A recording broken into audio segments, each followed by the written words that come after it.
તો એક વખત તમને ફસાવી દે અને પછી તમને એવી રીતે તમારી હાલત કરી નાખે કે તમારું સ્વમાન જેવું કંઈ બચતું નથી. ખરેખર જે વિકાસની વાતો કરીએ છીએ તો મૂળ વિકાસ કેને કહેવાય કે છેવાડાના લોકો સુધી વિકાસના ફળ પહોંચવા જોઈએ. એ તમે ઉદ્ઘાટન કરી આવો અને ફોટા પડાવી લો એનાથી કોઈ મતલબ નથી થતો. તો સરકારના પ્રતિનિધિઓ ક્યાંક ને ક્યાંક આ સરકારથી દબાઈ રહ્યા છે. નમસ્કાર મિત્રો, હું છું ભરત અને ફ્રેન્કભાઈ ભરતમાં તમારું સ્વાગત છે. આજે આપણે રાજકારણમાં બે પ્રકારના નેતાઓ આજના સમયની અંદર તમે જોવો છો કે એક એવા નેતાઓ હોય છે કે જે સત્તાને જે પોતાનો લાડવો સમજીને સત્તા માટે લડત લડતા હોય છે અને ફક્ત સત્તા અને પોતાના પાવર માટે લડતા હોય છે. એવા નેતાઓ પણ હોય છે આજના તારીખની અંદર. અને ઘણા નેતાઓ એવા હોય છે કે જે જમીની ધોરણે લડતા હોય છે, ખેડૂતોના હક માટે લડતા હોય છે, યુવાનો માટે લડતા હોય છે, પોતાના ગામ કે વિસ્તાર માટે લડતા હોય છે. આપણે આજે એક એવા જ નેતાઓ એમાંના એક એવા શ્રી વિકેભાઈ હુંબલ સાથે આજે આપણે પોડકાસ્ટ કરવા જઈ રહ્યા છીએ, જે કચ્છના રાજકારણની અંદર એક બહુ મોટું નામ છે. કચ્છ જિલ્લા કોંગ્રેસના પ્રમુખ વિકેભાઈ હુંબલ, તમારું સ્વાગત. વેલજીભાઈ કાથણભાઈ હુંબલ તેમનું પૂરું નામ છે અને તેઓ વિકે હુંબલ તરીકે ઓળખાય છે. તો નમસ્કાર સાહેબ, તમારું સ્વાગત છે પહેલા તો. અને આપણે ડાયરેક્ટલી ફ્રેન્કલી વાત કરશું. ફ્રેન્કનો મતલબ પહેલા તો હું એમ સમજાવી દઉં ચેનલના માધ્યમથી. ફ્રેન્ક એટલે કે ઓનેસ્ટી સાથે વાત કરવાની અને એના અંદર કંઈ પણ ફિલ્ટર ના હોય એમ. અને તો વેલજીભાઈ, એક સામાન્ય ખેડૂત પરિવારમાંથી આવીને કચ્છ જિલ્લા કોંગ્રેસના પ્રમુખ બનવા સુધીની તમારી સફર કેવી રહી? નમસ્કાર. હું એક ગામડા વિસ્તારમાંથી આવું છું. મારા બાપુજી અભણ હતા પણ મોટા ખેડૂત પણ હતા સાથે સાથે. અને મારા બાપુજીના વખતથી તેઓ ગામના સરપંચ તરીકે પણ રહી ચૂકેલા. એ ટાઈમે અમારે ભીમાસર સેવા સહકારી મંડળીના પ્રમુખ તરીકે પણ એમને કામગીરી કરેલી. અને અભણ હતા પણ એની કોઠાસૂઝ ખૂબ મોટી હતી અને એના કારણે અમે પણ રાજકારણમાં જોડાયેલા.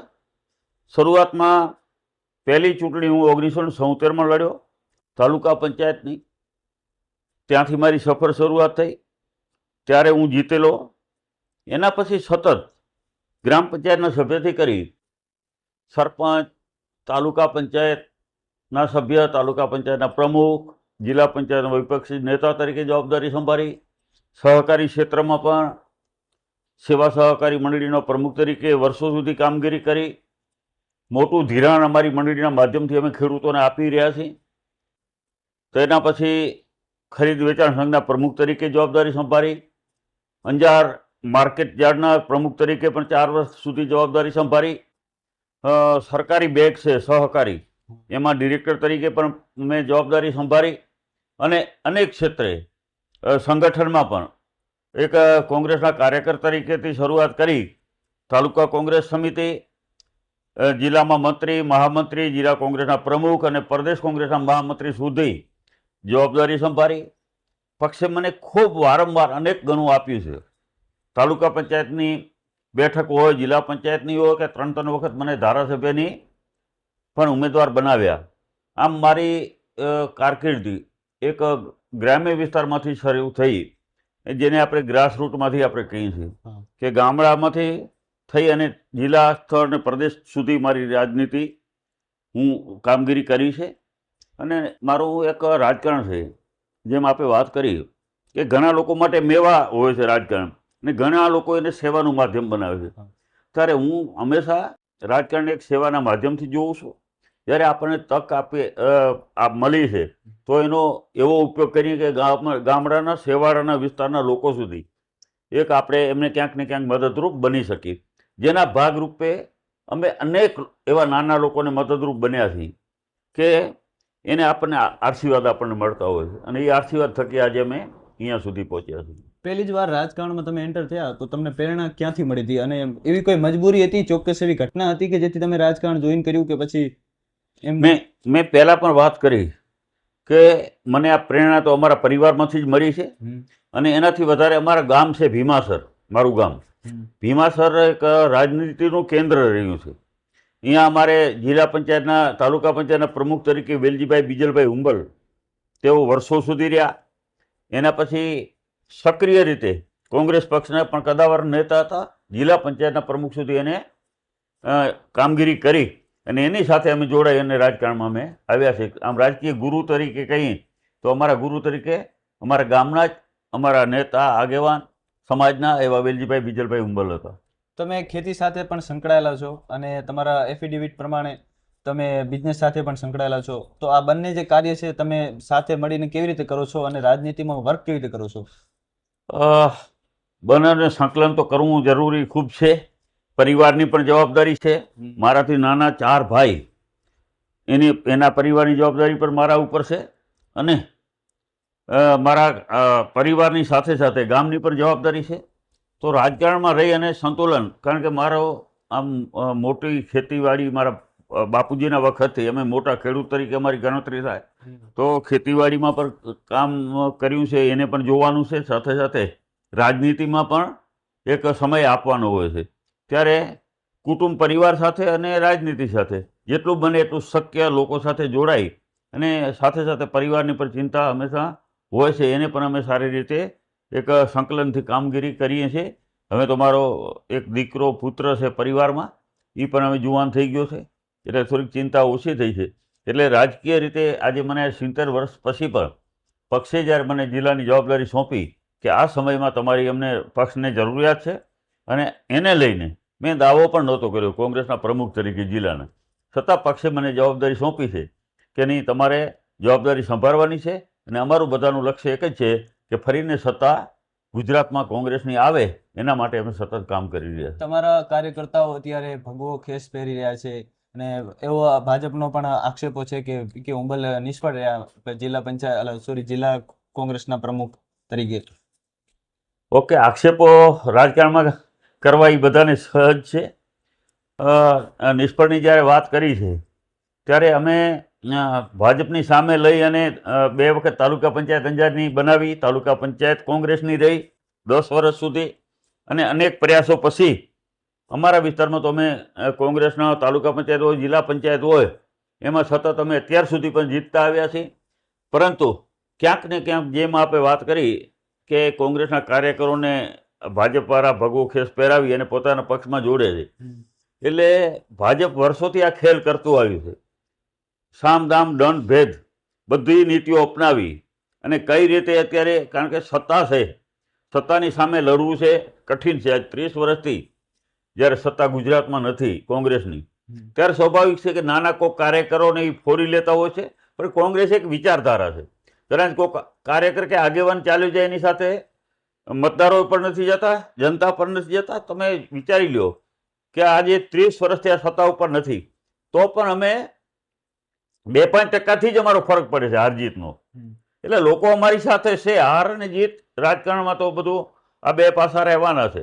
તો અત્યારે કોંગ્રેસે વર્ષો સુધી રાજ કર્યું, આવી સત્તાની સામે પણ અમે 2004થી 2014 સુધી અમે દેશના જે લોકસભા છે આપણું મોટી સૌથી સંસદ, એમાં પણ અમારી સરકાર રહેલી છે. આજે પણ માની લો 45% જેટલા સાંસદ અત્યારે ભાજપના વિરોધના જ છે. તો એવું નથી, પરંતુ ક્યાંક ને ક્યાંક એ લાલચ આપી ભરમાવી અને ભાજપ એક વખત છેતરપિંડી કરીને લઈ જાય છે. ત્યાં ગયા પછી તો કાર્યકરોની એટલી હાલત ખરાબ છે કે આજે અમને યાદ કરે છે કે અમારી એક મોટી ભૂલ થઈ ગઈ. એ લોકો બીજાને આવવાની પણ ના પાડે છે. તો ભાજપનું કામ કેવું છે કે કૂવામાં ઉતારી અને આપણી દેશી ભાષામાં એનું વરત કાપવાની વાત છે. તો એક વખત તમને ફસાવી દે અને પછી તમને એવી રીતે તમારી હાલત કરી નાખે કે તમારું સ્વમાન જેવું કંઈ બચતું નથી. તો આ બધું અત્યારે કારણ છે. પરંતુ મેં તમને પહેલાં પણ વાત કરી કે કોઈ એક બે કદાચ કોઈ માની લો કાર્યકરોને તોડીને લઈ જતા હોય, એનાથી કોંગ્રેસ ક્યારે તૂટવાની નથી. કોંગ્રેસ એક વિચારધારા છે અને સતત કોંગ્રેસ લડાઈ લડી લોકોના પ્રશ્નો માટે, અને કોંગ્રેસ પાછી સત્તા ઉપર આવવાની છે. 2 દાયકાથી તમે રાજકારણની અંદર સક્રિય છો અને તમે જોયું છે પહેલાંનું અંજાર, 20 વર્ષ પહેલાંનું અંજાર અને અત્યારે અંજાર કેવું છે. તમને ઓનેસ્ટલી વાત કરો તમે પ્રામાણિકતા સાથે, તો તમને નથી લાગતું કે તફાવત છે અંજારમાં, વિકાસ થયો છે એમ? વિકાસની જો વાત કરીએ તો ભૂકંપ પછી આપણે જ્યારે ભૂકંપ આવ્યો ત્યારે અનેક વિશ્વની સંસ્થાઓએ પણ આપણને મદદ કરી હતી. અને એના એ ટાઈમે જ્યારે ઉદ્યોગો અહીં આવ્યા, પરંતુ મુખ્ય જો કારણ કચ્છ જિલ્લાનું હોય વિકાસનું, તો ખાલી આ ભાજપની સત્તા છે એટલે એવું નથી માની લેવાનું. કચ્છની ભૌગોલિક પરિસ્થિતિ જેવી છે કે 2 બંદર કચ્છમાં અત્યારે આવેલા છે, બરાબર. તમામ પ્રકારનું ખનિજ એ કચ્છમાં આવેલું છે. સિમેન્ટની મોટી ફેક્ટરીઓ કચ્છમાં આવેલી છે, વિશાળ જમીન છે. એટલા માટે થઈ અને અહીંયા કને ઉદ્યોગોને અનુકૂળતા પ્રમાણે બધી વ્યવસ્થા છે, જેને લઈને કચ્છ અત્યારે નહીં પણ 1990થી એનો પાયો રચાઈ ચૂક્યો હતો. ત્યારે આપણે બ્રોડગેજ કચ્છમાં આ બધા વાતો કરે છે માત્ર. બાકી બધું તમે જુઓ તો આ બધા નેશનલ હાઈવે 4 લેન ક્યારે બની ગયા? કોંગ્રેસની સત્તા હતી ત્યારે. રેલવે બ્રોડગેજ ક્યારે પહોંચી? કોંગ્રેસની સત્તા હતી ત્યારે. બબે બંદરનો વિકાસ ક્યારે થયો? જ્યારે કોંગ્રેસની સત્તા હતી ત્યારે.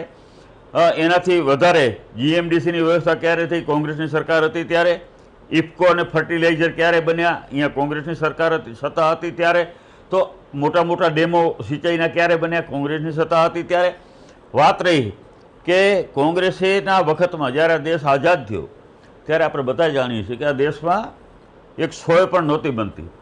તો આ બધી તમારે શિક્ષણની સંસ્થાઓ હોય, મેડિકલની વાત હોય, આરોગ્યની વાત હોય, પાયાનું શિક્ષણ હોય, આ તમામ બાબતો કોંગ્રેસની વખતમાં બની છે. અત્યારે તમે જેને વિકાસ કહો છો તો આ વિકાસ બહારથી દેખાય છે, બાકી અંદર ખોખલો વિકાસ છે.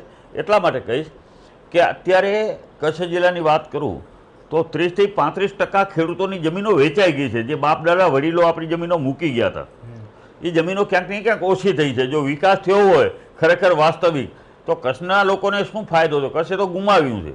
કચ્છે અનેક મિલકતો એવી હતી જેની કિંમત આજે કરોડો રૂપિયા અને અબજો રૂપિયા છે. એ જમીનો ક્યાંક ને ક્યાંક એની પાસેથી છીનવાઈ ગઈ છે. તો અંજારની જે વાત કરી તો મારું ગામ ભીમાસર છે. આ કોંગ્રેસનું ગામ છે. તમારે કોંગ્રેસના ગામમાં આખા તમે કચ્છમાં જોઈ આવો, આ મોડેલ ગામ તરીકે ભીમાસરને શું કામ બધા એવોર્ડ મળ્યા છે? Total award.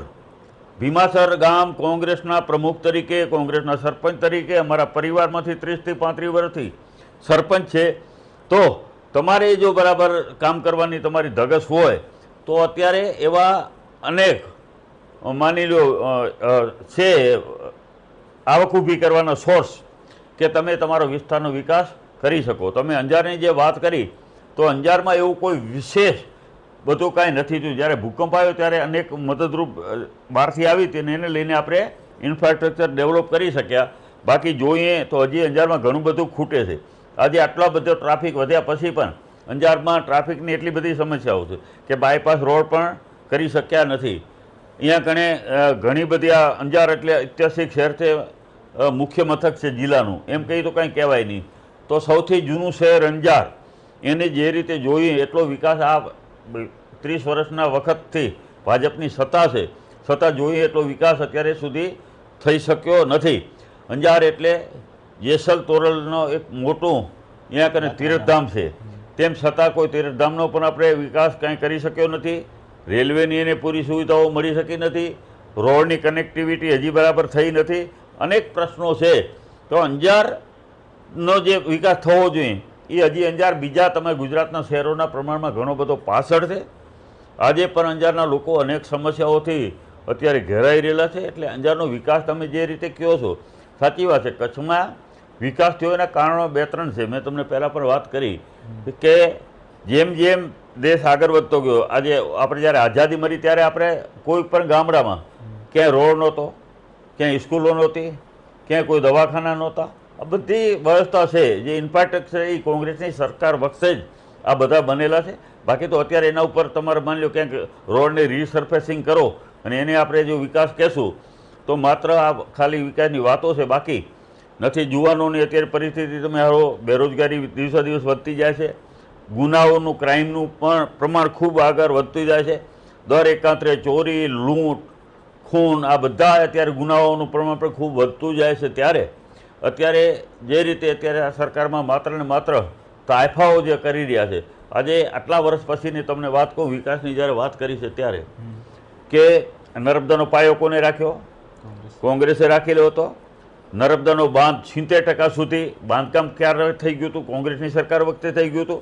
કચ્છ સુધી પાણી પહોંચાડવાની વાત કોને કરી હતી? કોંગ્રેસે કરેલી હતી.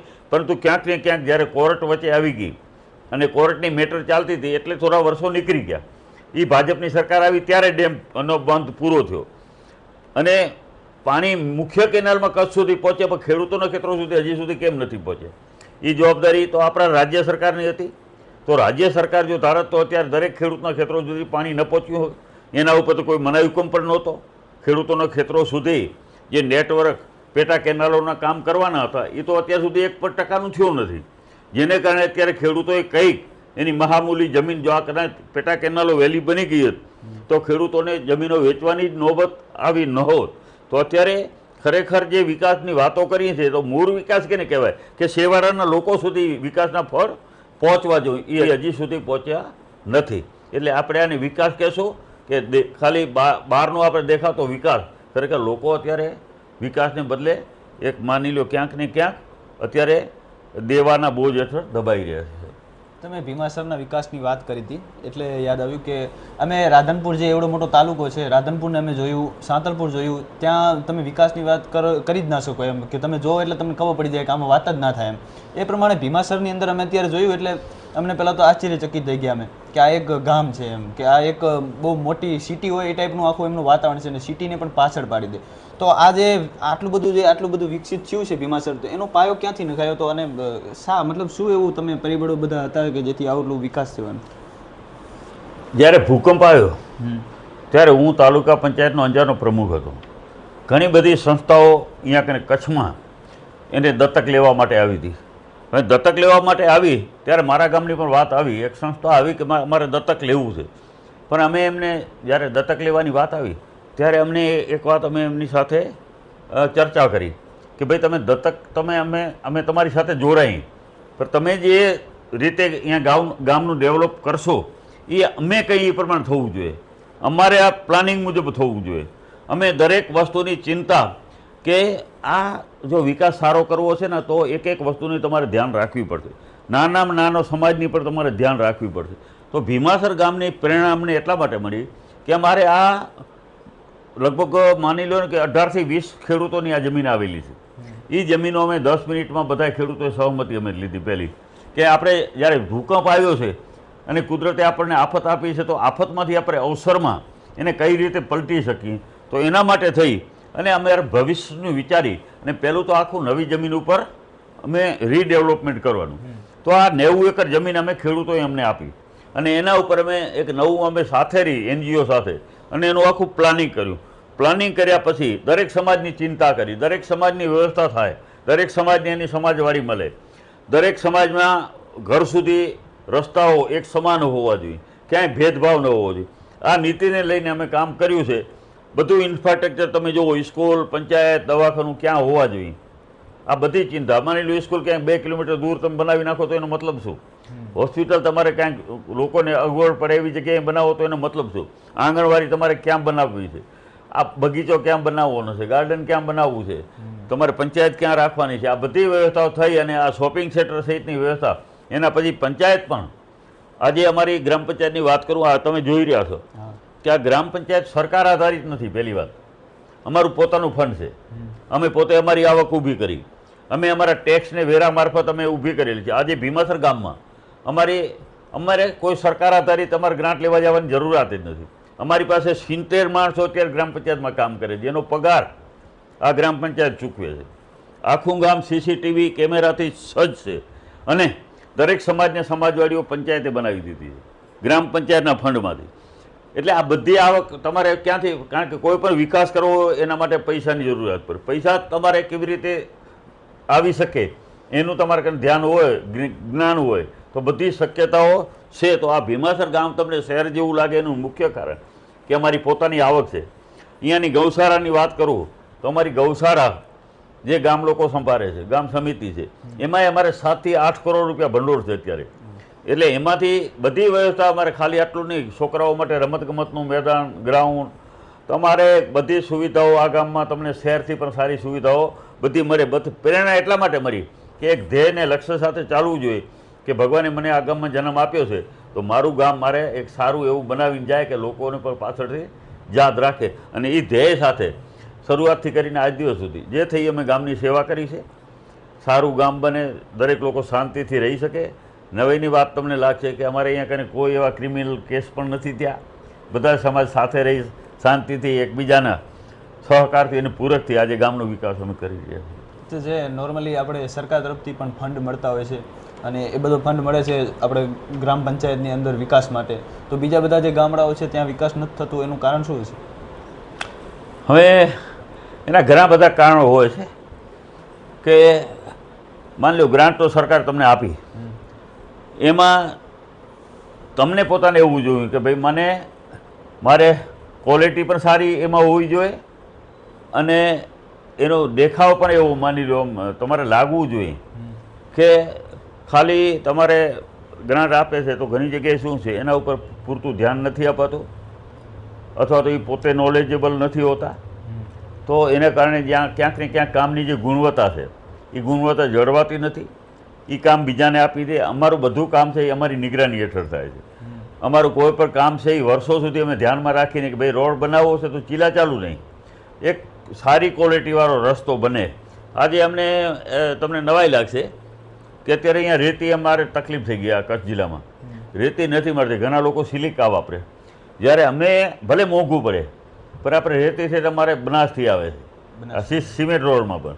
એટલે એક સારી રેતી વપરાય, સારું મટીરિયલ વપરાય તો પણ સારું કામ થઈ શકે. એટલે અમારું ધ્યેય એક છે, ખાલી કામ નથી કરવાનું, એ કામ ગુણવત્તાવાળું પણ થાય, દેખાવે પણ સુંદર લાગવું જોઈએ અને એક મજબૂતાઈ ક્વોલિટીવાળું પણ થવું જોઈએ. એટલા માટે થઈ અને અમે એના ઉપર પૂરતું ધ્યાન આપીએ છીએ. દરેક કામની તમને વાત કરીશ તો હું આજે જિલ્લા કોંગ્રેસનો પ્રમુખ છું તો પણ મારો એક વિચાર હોય છે કે ગામમાં ક્યાંય કામ ચાલતું હોય તો હું સવારે નીકળું ત્યારે પણ જોતો જાઉં છું, સાંજે આવું ત્યારે પણ જોઉં છું કે ભાઈ બધું ત્યાં ક્યુરિંગ બરાબર થાય છે કે કેમ, એના ઉપર કામગીરી બરાબર થાય છે કે કેમ. આ બધી ધ્યાન રાખીને આપણે કામ લાઇન લેવલ પર બરાબર હોવું જોઈએ.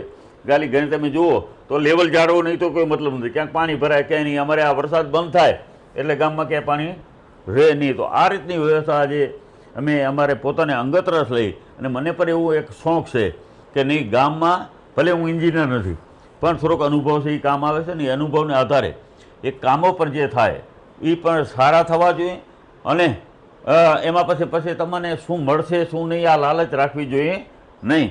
કારણ કે આપણે આ કામમાંથી કાંઈ જો કાઢશું તો એટલી કામની ગુણવત્તા નબળી થવાની. એટલા માટે થઈ અને જે પણ કામ થાય પરફેક્ટ કામ થવું જોઈએ એ અમારું લક્ષ્ય અને ધ્યેય છે. તમે બહુ મોટી જવાબદારી સાથે આગળ વધી રહ્યા છો અને જે ખેડૂતો માટે પણ તમે લડત લડી રહ્યા છો, તે છતાં પણ તમે આ બધું મેનેજ કરી રહ્યા છો. અને છતાં પણ ઘણી જગ્યા મતલબ આપણે જોઈએ તો ધારાસભ્ય હોય, વિધાનસભાનું જે ક્ષેત્ર છે એમને ઘણો બધો ફંડ મળતો હોય, તે છતાં પણ ધારાસભ્યો બધા વચનો આપીને પછી કામ નથી કરતા. એનું શું કારણ છે? એમ ધારાસભ્ય જો એ ખરેખર પ્રજાના પ્રતિનિધિ છે, એને સરકારના પ્રતિનિધિ બનાવ્યા કોને? પ્રજાએ બનાવ્યા. પણ આ લોકો ભૂલી જાય છે. ક્યાંક ને ક્યાંક મારું ખરાબ લાગશે, હું સરકાર સામે કેમ બોલી શકું, આ પણ એક કારણ હોય. હમણાં તમારા ખેડૂતોની વાત કરી તો મોટી મોટી વીજ લાઈનો અહીંયાથી પસાર થાય છે. તમને હું દાવા સાથે કહું છું કે આખા કચ્છ જિલ્લામાંથી સૌથી વધારે વળતર મારા ગામના ખેડૂતો, ભીમાસર ગામના ખેડૂતોને મળે છે. આજે કેટલા વર્ષોથી અમે કામ કરીએ છીએ અને વધારે ખેડૂતોને વળતર આ ગામના ખેડૂતોને મળે છે. એટલા માટે હું તમને કહીશ કે હમણાં જ વીજ લાઈન 165 તમે વાંઢિયા ગામ હતું, મહિનાઓ સુધી એને આંદોલનો કર્યા, એને વળતર ન મળ્યું. અને અમારે 220 kVનું ખાલી અહીંયા કને લાઈનો નીકળી છે, 25 લાખ રૂપિયા ટાવરના અને 1 મીટરે 15,000 રૂપિયા વાયરના. તે લાખો રૂપિયાનું એનું વળતર ખેડૂતોને આપણે અપાયું ને એક પણ રૂપિયાની અપેક્ષા વગર. એમાં એના ખેડૂત કરીને અમે કોઈને ચા પણ અમે નહીં, અમારો તલાટી પણ ચા ક્યારે પીધી નથી ખેડૂતો કરીને. કે ખેડૂતોને જે પણ આ મારા ગામના છે તો મારી જવાબદારી, મારા વિસ્તારના છે તો મારી જવાબદારી છે, મારા વિસ્તારના લોકોને, મારા વિસ્તારના ખેડૂતોને વધારે ન્યાય મળે. બાકી આ સત્તા પક્ષના ધારાસભ્યોની વાત કરું કે એના સાંસદ હોય, માત્ર ઉદ્ઘાટનો અને સરકારની વાહવાહી કરવામાં છે, મૂળ જે એને ખરેખર કામ છે એ નથી કરવાનું. દાખલા તરીકે નર્મદાના પાણી ખેડૂતોને ખેતરો સુધી પહોંચે, એ કામ કોને કરવાનું છે? એ કામ ધારાસભ્યો સરકાર સુધી એમનો અવાજ ઉઠાવીને કરવું જોઈએ કે નહીં? નથી કરતા. આજે આટલા વર્ષો 30 વર્ષ પછી પણ ખેડૂતોના ખેતરો સુધી પાણી નથી પહોંચ્યા. એક એ હકીકત છે. બીજી વાત છે, ઘણા બધા ખેડૂતોના પ્રશ્નો છે. ક્યાંક જમીનમાં માપણી વધારા છે, ક્યાંક બિનઅધિકૃત શબ્દો છે. તો આ બધા નીતિ વિષયક બાબતો છે અને નીતિ વિષયક બાબતો કોણ દૂર કરાવી શકે? સરકારના પ્રતિનિધિઓ, જેમ કે ધારાસભ્યો, એ સીધા સરકાર પાસે રજૂઆત કરી અને આ જો કામ કરે તો ઘણું બધી લોકોની સેવા થઈ ગણાશે. ખાલી તમે ઉદ્ઘાટન કરી આવો અને ફોટા પડાવી લો એનાથી કોઈ મતલબ નથી થતો. તો સરકારના પ્રતિનિધિઓ ક્યાંક ને ક્યાંક આ સરકારથી દબાઈ રહ્યા છે, એનો અવાજ ક્યાંય ઉઠાવતા નથી અને એમ કચ્છમાં પ્રશ્નો અનેક એવા છે કે ખૂબ મોટી સમસ્યાઓ કચ્છમાં છે. અમે અંજારથી અત્યારે હમણાં આવ્યા ત્યારે અમે જોયું કે જે ભીમાસરની આજુબાજુના 10 જેટલા એવા ગામ હશે, ખેતરો હશે કે જ્યાં ખેતીલાયક જમીન છે, બાકી બધું ઔદ્યોગિકરણ થઈ ગયું છે. તો એ ખરેખર ખેડૂતોને દબાવી નાખવા જેવું થઈ ગયું ને. મેં તમને પહેલાં વાત કરી ને 30-35-40% જમીનો તો ખેડૂતોને ઓછી થઈ ગઈ. હા, આ ઉદ્યોગો આવે ક્યાંક ને ક્યાંક ખેડૂતોને લાલચમાં વેચતા આવ્યા છે, તો ખેડૂતોએ તો ગુમાવ્યું છે, કચ્છના લોકોએ તો ગુમાવ્યું છે. અત્યારે કચ્છની તમારે વાત કહું તો લાખો એકર ગૌચર જમીન ઉદ્યોગોને પધરાવી દીધી, 5 લાખ એકર જમીન સોલાર કંપનીઓને આપી દીધી. તમને અત્યારે ગરીબ માણસને 1 એકર જમીન જોતી હોય તો નથી મળતી, 2 ગુંઠા તમારે બોર માટે તમારે જોતી હોય તો એ પણ મંજૂર કરવામાં આવતી નથી. તો મૂળ જે કામ છે એ કચ્છના જે લોકોના કામ થવા જોઈએ તો થતા જ નથી, માત્ર ને માત્ર ઉદ્યોગપતિઓના કામો થાય છે. જે નીતિઓ બને છે એ ઉદ્યોગપતિઓ માટે બને છે. મીઠાના અગરો હતા પહેલાં 10-10 એકર નાના અગરિયાઓને અપાતા હતા, એ બંધ કરી નાખ્યા. લાખો એકર જમીન તમારે અદાણી, અંબાણી અને મોટા મોટા ઉદ્યોગપતિઓને અપાઈ ગઈ છે. કચ્છના ગૌચરો જે કોંગ્રેસની સરકારે નિયમ કરેલા હતા, કોંગ્રેસની સરકારે ગામો ગામ ગૌચર આપેલા હતા, એ ગૌચર ઉપર અત્યારે મોટું દબાણ થઈ ગયું છે. કચ્છમાં 5 લાખ એકર ગૌચર જમીન ઉપર દબાણ છે. તો આવી મોટી પરિસ્થિતિ અત્યારે કચ્છ જિલ્લાની છે, પણ આ સરકારના પ્રતિનિધિઓ બધા ચૂપ છે. કચ્છમાં શિક્ષણ અને આરોગ્યની જે સુવિધાઓ છે એમના વિશે સરકારના જે દાવાઓ છે અને જે ગ્રાઉન્ડ રિયાલિટી છે, બંનેમાં શું તફાવત છે? શિક્ષણની વાત કરું તો આ ભાજપની સરકાર ગુજરાતમાં 30 વર્ષથી છે. કાયમ અમારે અહીંયા કણે 2500-3000 શિક્ષકોની ઘટ રહેશે કાયમ વર્ષોથી. હવે તમે પ્રાથમિક શાળામાં જાઓ તો ઘણી એવી શાળાઓ કચ્છ જિલ્લામાં છે, ક્યાંક એક શિક્ષક છે, ક્યાંક એક પણ શિક્ષક નથી, એમ જ છોકરાઓ ભણે છે. કચ્છનો જે પાયો છે શિક્ષણનો એ જ કાચો રહી જાય છે. ક્યાંય અમે મેરિટ લિસ્ટમાં આવતા નથી. અમે વારંવાર રજૂઆત કરી સરકારના પ્રતિનિધિઓ પાસે. હમણાં પર એક વાત લઈ આવે કે ભાઈ કચ્છમાં જ્યાં ભરતી કરશો ત્યાં નિવૃત્તિ, એવી વાત આવી, પરંતુ જે ભરતી થાય છે એ શિક્ષકો પાછા ચાલ્યા જશે. અમારી રજૂઆત એક હતી કે તમે કચ્છના જે યુવાનો છે એને જ તમે શિક્ષક તરીકે ભરતી આપો. તમારે જે પણ મેરિટ લિસ્ટમાં આવે ને અહીંયાની ભરતી, અહીંયાની કચ્છના યુવાનોને પ્રાધાન્ય આપે અને પહેલી પસંદગી કરે તો જ શિક્ષકોની જગ્યાઓ ભરાઈ રહે. અત્યારે 30-35% જગ્યાઓ તો કાયમ ખાલી રહે છે, કાયમ આજ વર્ષોથી. એવું જ આરોગ્યની વાત, તમે આરોગ્યની કરી તો આરોગ્યમાં ખાલી દવાખાના બનતા જાય. તમે એમ કીધું વિકાસ, તો દવાખાનાનું બિલ્ડિંગ બની જાય એ વિકાસ છે? એમાં ડૉક્ટર જોઈએ છે. બિલ્ડિંગ કદાચ નબળી હશે તો ચાલશે, ડૉક્ટર જોઈએ છે, ટેકનિકલ માણસોની જરૂરિયાત છે, એમાં કમ્પાઉન્ડરની જરૂરિયાત છે, એમાં નર્સની જરૂરિયાત છે. તો એમાં પણ કાયમ 40-50% જગ્યાઓ બધી જગ્યાએ ઘટશે.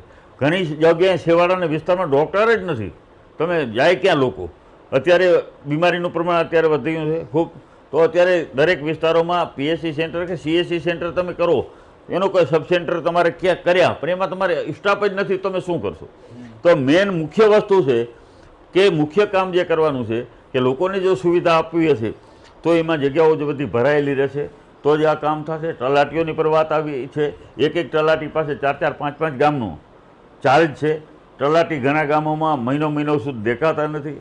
તો લોકોના કામ કેવી રીતે થાય? લોકોની અનેક યોજનાઓ અત્યારે સરકારે બધી માની લો શું છે જેને બેંકેબલ કરી દીધી છે, ડિજિટલ કરી દીધી છે, તો એમાં લોકો ખૂબ હાલાકી ભોગવે છે. તો લોકોને ખરેખર સુવિધા આપવી હોય તો પહેલો તો એક પણ જગ્યા ખાલી ન રહેવી જોઈએ. દરેક તલાટીઓ એના ગામના જ હેડક્વાર્ટરમાં રહેવા જોઈએ, એનું રેસિડેન્ટ ફરજિયાત અહીંયા કરવું જોઈએ ગામડામાં, તો જ લોકોને પૂરી સુવિધાઓ મળશે. બાકી તો તમારે વિચાર કરો અહીંયા કે તલાટી 8-8 દિવસ સુધી આવે નહીં, કામ કેવી રીતે થશે? તો આ બધા અનેક પ્રશ્નો કચ્છમાં છે.